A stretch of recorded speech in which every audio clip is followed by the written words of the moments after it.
శ్రీ శ్రీ విద్యారణ్య స్వామి వారి వేదాంత పంచదశి 33వ భాగం 27/6/25 7వ ప్రకరణం చిత్రదీప ప్రకరణం 48వ శ్లోకంలో ఉన్నాం.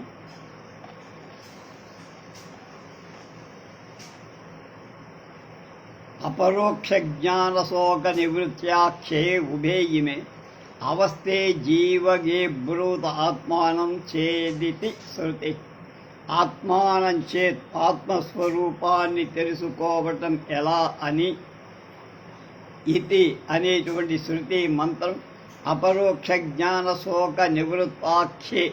అపరోక్ష జ్ఞానమనే పేరు కల శోక నివృత్తాఖ్యే దుఃఖ నివృత్తి అనే పేరు కలిగిందై ఉభే రెండు అయిన ఇమే అవస్థే ఈ అవస్థల జీవగి చిదాభాసంలో ఉన్నవాడిగా బ్రూతే చెప్ప.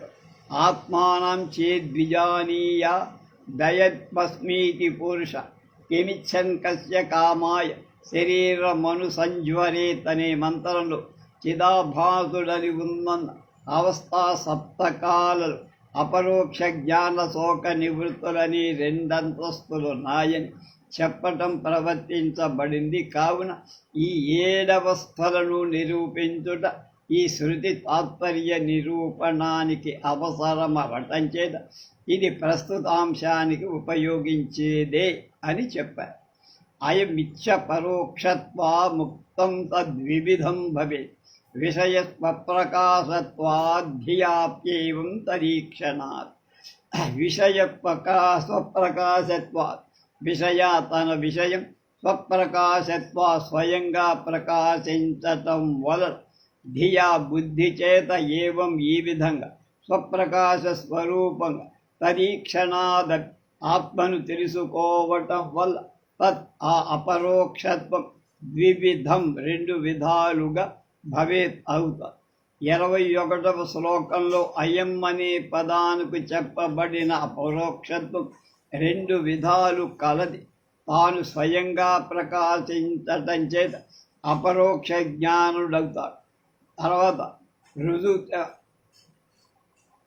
రుజువుగా ఆత్మను తెలుసుకోవటం వల్ల పరోక్ష జ్ఞానం అవుతాడు. ఋషుల వల్ల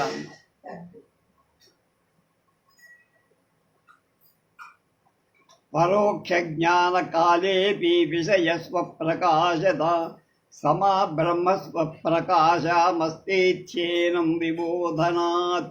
స్వప్రకాశం స్వయం ప్రకాశమానమై బ్రహ్మ పదార్థం అస్తి కలదని ఏవం ఈ విధంగా విబోధనాత్ బుద్ధి చేత స్వయంగా పరోక్ష జ్ఞాన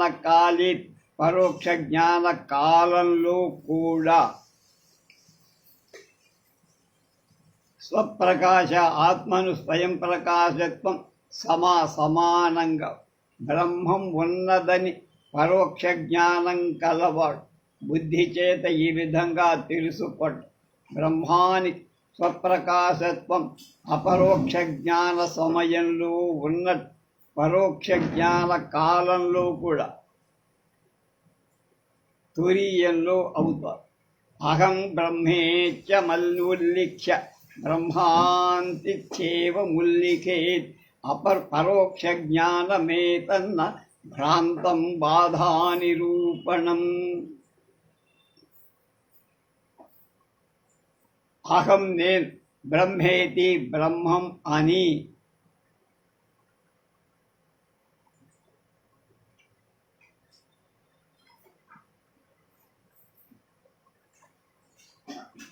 అనులిఖ్య ప్రత్యక్షంగా చెప్పబడి బ్రహ్మానికి బ్రహ్మం అనే వస్తువు అస్థితి ఉన్నదని ఏవం ఇట్లా సామాన్య ఆకారం ఉల్లిఖేటి తెలుసుకో. ఏతత్ ఇలాంటి స్వరూపమైన పరోక్ష జ్ఞానం బాధానిరూపణాత్ బాధయొక్క అవినిరూపణాత్ నిరూపణ లేనిగా భ్రాంతం మిథ్యాజ్ఞానంలో నేను బ్రహ్మ అయ్యాను అని ప్రత్యక్షంగా బ్రహ్మస్వరూపాన్ని తెలుసుకోకుండా బ్రహ్మ వస్తువు ఒకటి ఉన్నదని తెలుసుకోవటం పరోక్ష జ్ఞానం. ఈ పరోక్ష జ్ఞానానికి బాధలేమీ లేదు, అంటే దానివల్ల ఇబ్బంది లేదు కనుక మిథ్యా జ్ఞానం కాదు అని అర్థం చేసుకో. బ్రహ్మ నాస్తి నూనం మానం చేధ్యాధ్యాదేన తదాగ్రవదత్ నైవం ప్రబలం మానం అశ్యామోతో నవధ్యతే. బ్రహ్మ పరబ్రహ్మం నాస్తి లేదు అని మానం ప్రమాణ వచన అస్యాచ్చేత్ ఉండితే తదా అప్పుడు ధ్రువం నిశ్చయంగా బాధ్యేత పరోక్ష జ్ఞానం బాధింపబడు. ఏవం ఈ విధంగా ప్రబలమైన మానం ప్రమాణ జ్ఞవచన పశ్యామహ గుర్తరుంగం అహ అందువల్ల నా బాధ్యతే పరోక్ష జ్ఞానం బాధింపబడ. బ్రహ్మం లేదనేటువంటి ప్రమాణ వచనం ఉంటే అప్పుడు పరోక్ష జ్ఞానం తప్పక బాధించబడి మిథ్యాజ్ఞానం అవుతుంది. అలాంటి ప్రబల ప్రమాణ వచనం ఎక్కడ కనపడకపోవటం చేత పరోక్ష జ్ఞానం మిథ్యాజ్ఞానం కాదు. వ్యక్త్య అనుల్లేఖమాత్రేణ భ్రమత్వే స్వర్గధీరపి భ్రాంతి స్యాద్వ్యక్తనుల్లేఖ సమానో ఆమాన్యో లేఖ దర్శనాత్. వ్యక్త ఉల్లేఖమాత్రే వ్యక్తి బ్రహ్మరూపమైనటువంటి అనుల్లేఖ మాత్రేన ప్రత్యక్షంగా తెలియనంత మాత్రం చేత భ్రమత్వే సతి మిథ్యాత్వం కలుగుతుండగా స్వర్గధీర స్వర్గం కలదని అనుకోవడం వ్యక్తి అనుల్లేఖనాత్ వ్యక్తి స్వర్గస్వరూపము యొక్క అనుల్లేఖాత్ ప్రత్యక్షంగా ఎరకపోవటం చేత సామాన్యో లేఖ దర్శన సామాన్యాకారంలో ఉల్లేఖ ఉన్నదని తెలుసుకోవటం యొక్క దర్శనాత్ అనుకోవటం భ్రాంతి మిథ్యాజ్ఞానం స్యాత్ కావలసి వచ్చు. బ్రహ్మస్వరూపాన్ని ప్రత్యక్షంగా తెలియనంత మాత్రం చేత్ అలాంటి పరోక్ష జ్ఞానం మిథ్య అయితే స్వర్గం ఉంది, కాశీ ఉన్నది అనేటువంటి జ్ఞానం కూడా ప్రత్యక్షంగా స్వర్గాన్ని కాశీని తాను చూడనంత మాత్రం చేత సామాన్యాకారంగా ఉన్నది అనే జ్ఞానం కూడా మిథ్యాజ్ఞానమే కావాల్సి వస్తుంది. కనుక పరోక్ష జ్ఞానం వ్యక్తి స్వరూపం తెలియనంత మాత్రాన మిథ్యాజ్ఞానం అవటం అనేది అతి ప్రసంగం అవ్వటం కనుక అలా అనకూడదు.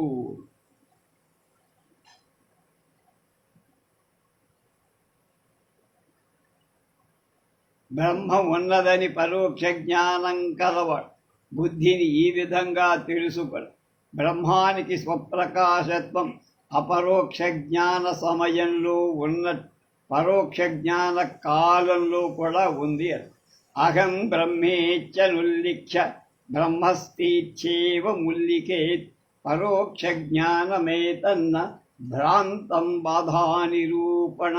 అహం నేను బ్రహ్మేతి బ్రహ్మమని అనుల్లిఖ్య ప్రత్యక్షంగా చెప్పబడి బ్రహ్మవస్తు అస్థితి ఉన్నది.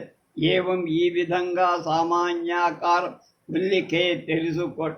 ఏతత్ అలాంటి స్వరూపు పరోక్ష జ్ఞానాన్ని బాధా నివారణాత్ బాధయ అనిరూపణాత్ నిరూపణ లేకపోవటం భ్రాంత మిథ్యాజ్ఞానం చెప్పిందే ఇదంతా.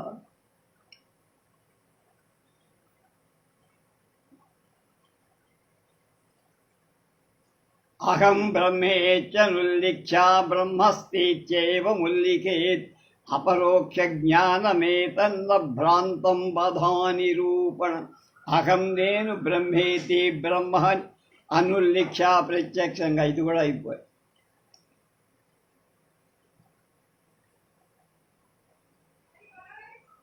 వ్యాఖ్యనుల్లేఖ మాత్రేణ ఇది కూడా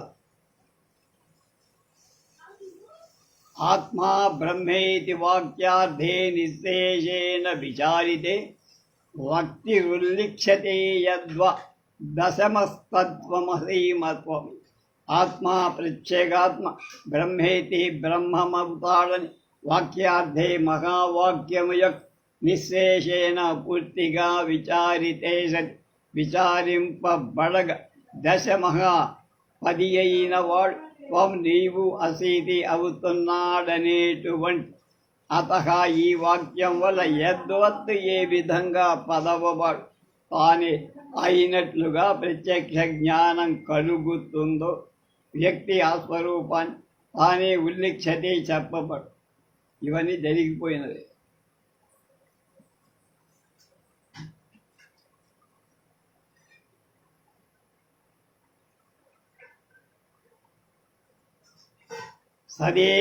సదేవేత్యాది వాక్యేన బ్రహ్మస్తత్వం పరోక్షతః గృహీత్వా తత్వమస్యాది వాక్యాద్వక్తిం సముల్లిఖేత్. సదేవ సృష్టికి పూర్వం సప్రమాణంగా ఉండి ఇత్యాది వాక్యేన మొదలైన వాక్యం పరోక్షతః పరోక్ష జ్ఞానం బ్రహ్మసత్వం బ్రహ్మస్వరూపం త్వం నువ్వు అసి అయ్యావు ఇత్యాది వాక్యాది ఇలాంటి మహావాక్యాల వల్ల వ్యక్తి అద్వితీయ బ్రహ్మతత్వాన్ని సముల్లిఖేత్ నేనయ్యానని అపరోక్షంగా తెలుసుకో. పదవవాడున్నాడని మొదట తెలుసుకున్నట్టు సదేవ సౌమ్యేదమగ్రమసి అనే వేదవాక్యం వల్ల సృష్టికి పూర్వం తన్మాత్రయై ఉన్నదని పరోక్ష జ్ఞానం కలిగి తరువాత ఆ పరబ్రహ్మమే జీవస్వరూపంలో ప్రవేశించాడు అని అర్థం గల వాక్య సందర్భంచే ప్రత్యేగాత్మగా ఉంది. అది ఎరి తత్వమసి అనే మహావాక్యార్థాన్ని విచారించి ఆ బ్రహ్మస్వరూపాన్ని నేనే అని అపరోక్ష జ్ఞానాన్ని తెలుసుకోమని ఆది మధ్యావసానేషు స్వస్య బ్రహ్మత్వధీరితిం నైవ వ్యభిచరే తస్మాత్ అపరోక్షం ప్రతిష్ఠితం. స్వస్య తన ఇయం బ్రహ్మత్వధీహి బ్రహ్మంతో చెప్పబడిన బ్రహ్మం నేనే అనే జ్ఞానం ఆది మధ్య అవసానేషు కోశము యొక్క మొదట్లో మధ్యలో చివరి నైవ వ్యభిధాచరేత్ మా అస్మాత్ ఆ కారణం వల్ల అపరోక్షత్వం ప్రతిష్ఠితం దృఢమవుతుంది.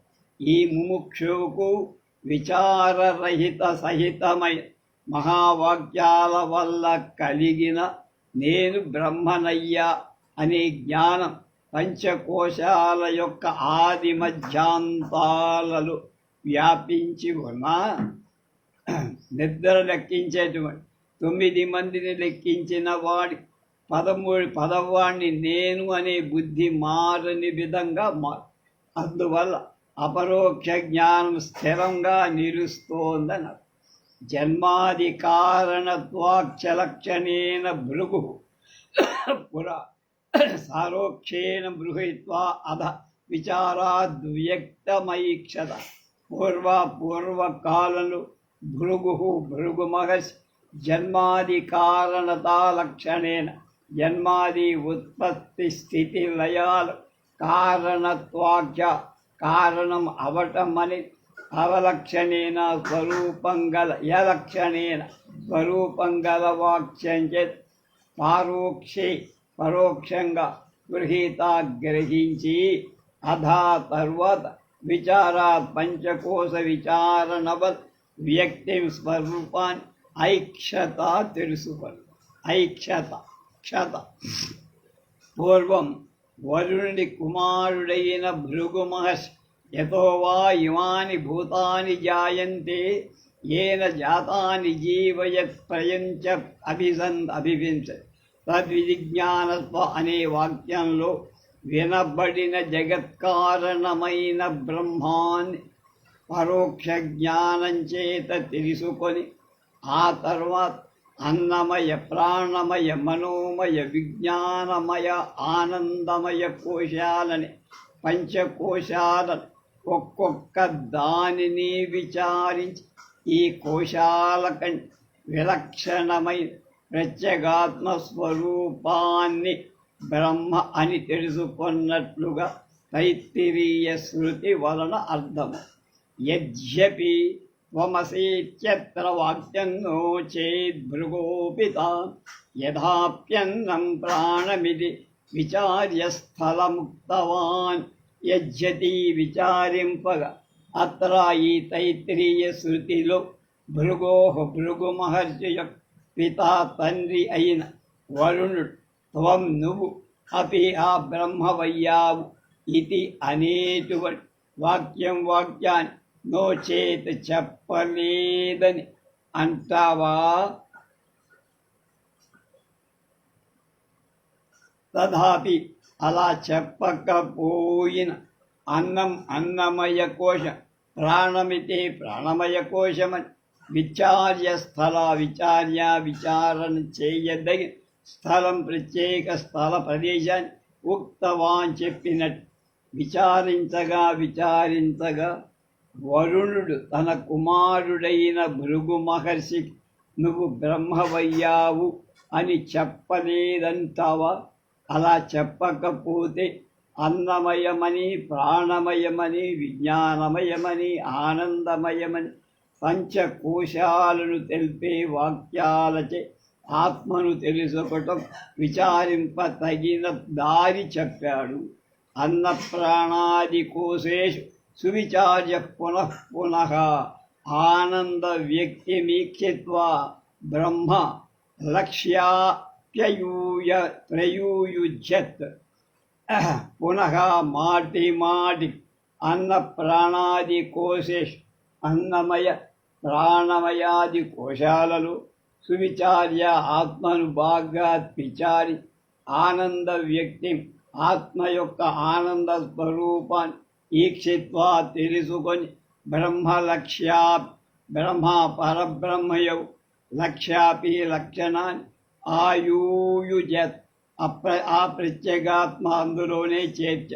ఆ భృగు మహర్షి ప్రత్యేగాత్మయే బ్రహ్మస్వరూపం అవటం వల్ల పంచకోశాలను విచారించి అందులో ఆనంద అభివ్యక్తిని ఎరిగి ఆనందాధ్యేవ కల్విమాని భూతాని జాయంతే ఆనందేన జాతాని జీవంతి ఆనందం ప్రయంత్యభివింశతంతి అని ఆనందం వల్లనే భూతకోటి పుడుతోందని, పుట్టిన భూతకోటి ఆనందం చేతనే జీవిస్తోందని, ఆనందంలోనే లయిస్తోందని అని చెప్పి ఆనంద స్వరూపాన్ని పరిశీలించి అది బ్రహ్మస్వరూపంగా గ్రహించి ఆ బ్రహ్మాన్ని ప్రత్యేగాత్మ స్వరూపంగా గ్రహించి సత్యం జ్ఞానమనంతం చేచ్చేవం బ్రహ్మస్వలక్షణ ఉక్త్వా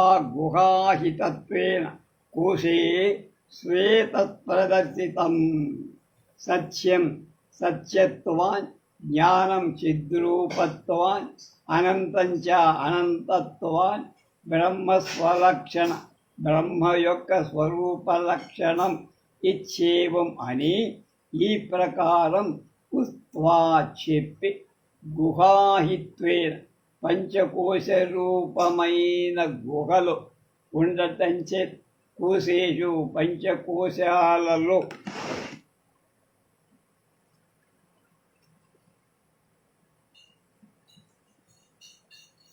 ఈ ప్రత్యేగాత్మ స్వరూపమైన ప్రదర్శితం శృతి చే చెప్ప. బ్రహ్మానికే ప్రత్యేకరూపత్వం చెప్ప. సత్యం జ్ఞానమనంతం బ్రహ్మ అనే శృతి సత్యజ్ఞానానంతత్వం పరబ్రహ్మానికి స్వరూప లక్షణమని చెప్పి ఆ తర్వాత యో వేద నిహితం గుహాయాం పరమే వ్యోమ అనే మహావాక్యం చెప్పి పంచకోశ స్వరూపమైన గుహ లోపల ఆ బ్రహ్మ ఉన్నదని చెప్పటం వల్ల ఆ పరబ్రహ్మానికి ప్రత్యేగాత్మ స్వరూపం చెప్పబడి ఇలా చెప్పటం చేత ప్రత్యేగాత్మ పరమాత్మల యొక్క స్వరూపం ఒక్కటే అవుతుందని ఆ వాక్య సందర్భాన్ని గమనింపగా అర్థమవు. పారోక్షేణ విభుంజే ద్రోయ ఆత్మాత్యాదిలక్షణాత్ అపరోక్షీకర్తుమిచ్చం చతుర్ద్వారం గురుం వ్యయౌ. ఇంద్ర దేవేంద్రుడు యహ ఎవడు ఆత్మేతి ఆత్మాని ఆదిలక్షణాత్ మొదలైన స్వరూపం గల వాక్యం వల్ల పారోక్షేణ పరోక్షత్వాంగ విబుద్ధ బ్రహ్మతత్వాన్ని తెలుసుకొని అపరోక్షీకర్త అట్టి బ్రహ్మ యొక్క అపరోక్ష సాక్షాత్కారం కోసం ఇచ్చన్ కుతూహలం కలవాడవుతూ ద్వారం 4 పర్యాయాలు గురుం బ్రహ్మస్వరూపాన్ని ఉపదేశించే బ్రహ్మను గుర్చి యయ్యౌ వెళ్ళారు. ఏం చెప్పింది వేదం? య ఆత్మాపహత పాప్మా విరజో విమృత్యుర్విశో విజిఘస్థ. ఏ ఆత్మ పాపం లేనివాడు, విరజస్కుడు, మృత్యువు లేనివాడు, శోకం లేనివాడు, క్షుత్పిపాసలు లేనివాడు, యథార్థం కలిగిన ఈ మొదలైన వాక్యాలు చేత చెప్పబడిన స్వరూపం చేత ఇంద్రుడు ఆత్మను పరోక్షంగా తెలుసుకొని విచారణ చేసి స్థూల సూక్ష్మ కారణాలని శరీరత్రయాలను నిరాకరించి ఆ బ్రహ్మము యొక్క అపరోక్ష సాక్షాత్కారం కోసం తన గురువైన చతుర్ముఖ బ్రహ్మ యొక్క వద్ద 4 సార్లు వెళ్ళి ఉన్నాడని ఛాందోగ్య ఉపనిషత్తు 8వ అధ్యాయంలో చెప్పు. ఆత్మావా ఇవ మిథ్యాదు పరోక్షం బ్రహ్మలక్షితం అధ్యారోప పాదాభ్యం ప్రజ్ఞానం బ్రహ్మదర్శితం. ఇదం ఈ జగత్తంతా ఆత్మావా సృష్టి పూర్వం ప్రవర్తించి ఉంది అని ఇత్యాదు ఈ మొదలైన వాక్యాల సందర్భం బ్రహ్మ పరబ్రహ్మ పరోక్షం పరోక్షంగా అపవాదం చే ప్రజ్ఞాన ప్రత్యేగాత్మ స్వరూపం బ్రహ్మేతి బ్రహ్మమని దర్శితం చెప్ప. ఐతరేయ శృతిలో ఆత్మావా ఇదమేవ ఏవాగ్ర అసీత్ నాణ్యత్కించన మిషత్ అని ఈ జగత్తంతా సృష్టికి పూర్వం బ్రహ్మమై ఉందని, బ్రహ్మ ఇతరం ఇంచుక కూడా లేదని అని మొదట బ్రహ్మ లక్షణాలు చెప్పి ఈక్షత లోకాన్ సృజై ఆ పరమాత్మ లోకాన్నంతా సృష్టిస్తాను అని మనసులో అనుకోవటంగా మానవస ఆ పరమాత్మకు 3 చోట్ల స్థూల సూక్ష్మ కారణ శరీరాలు ఉనికి పట్ల జాగ్రత్త స్వప్న సుషుప్తులని 3 అవస్థలు కలగాయని, ఈ హృదయమైన గుహ ముఖ్య నివాస స్థానమని, ఇలా భూత భౌతిక ప్రపంచమంతా ఆ పరమాత్మలోనే కల్పించబడిందని, ఆ పరమాత్మలో ఇలా జగత్ ఆరోపణ తెలిపి న జాతో భూతాన్యభివైక్షత కిమివాన్యం చావదిశత్ అని ఆరోపితమైన ఈ జగత్ ఆత్మ కాదని అపవాదాలు చెప్పి స్వయమేవ పురుషం బ్రహ్మతత్వమపశ్యత్ అని ప్రత్యేగాత్మ బ్రహ్మస్వరూపంగా తెలిపి పురుషోహమేవ అనే మొదలైన వాక్య సందర్భాల చేత జ్ఞాన సాధనమై వైరాగ్య ఉత్పత్తి కోసం గర్భవాసాది దుఃఖాన్ని తెలిపి పోయమాత్మేతి వయమపాస్మహి ఈ మొదలైన గ్రంథాల చేత తత్పదార్థం యొక్క పదార్థం యొక్క పరిశోధన ప్రకారం తెలిపి ప్రజ్ఞానం బ్రహ్మ అనే మహావాక్యం చేత ప్రత్యేగాత్మ బ్రహ్మత్వం నిశ్చయం చెయ్య అంటే కొన్ని వాక్యాలచే పరోక్షత్వం, మహావాక్య విచారణ చేత్ అపరోక్షత్వం ఐతరేయ స్థితిలో చెప్పబడి అవాంతరేణ వాక్యేన పరోక్షా బ్రహ్మధీర్భవేత్ సర్వత్రైవ మహావాక్య విచారాత్ అపరోక్షధీః.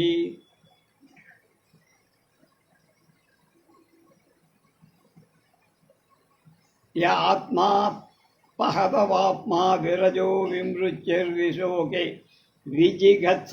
ఏ ఆత్మ పాపం లేనివాడు, విరజస్కుడు, మృత్యువు లేనివాడు, శోకం లేనివాడు, క్షుత్పిపాసలు లేనివాడు అనే అర్థం కలిగిన మొదలైన వాక్యాలలో చెప్పబడిన స్వరూపంచే ఇంద్రుడు ఆత్మను పరోక్షంగా తెలుసుకొని విచారణ చేసి స్థూల సూక్ష్మ కారణాలని శరీరత్రయాన్ని నిరాకరించి ఆ బ్రహ్మము యొక్క అపరోక్ష సాక్షాత్కారం కోసం తన గురువైన చతుర్ముఖ బ్రహ్మ దగ్గర 4 సార్లు వెళ్ళాడని ఛాందోగ్యంలో ఆత్మావా ఇత ఇత్యాదు పరోక్షం బ్రహ్మలక్షితం అధ్యారూపపాదాభ్యం ప్రజ్ఞానం బ్రహ్మ తద్దర్శితం. ఇదం ఈ జగత్తంతా ఆత్మావా సృష్టికి పూర్వం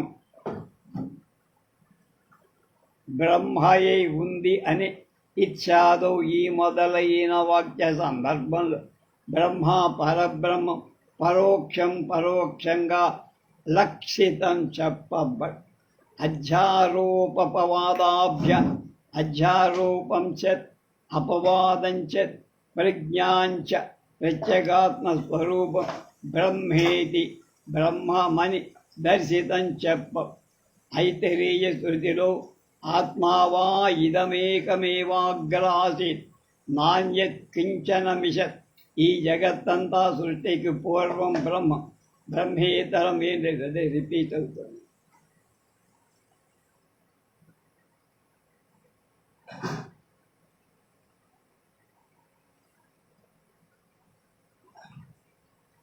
మిగతా విషయాలు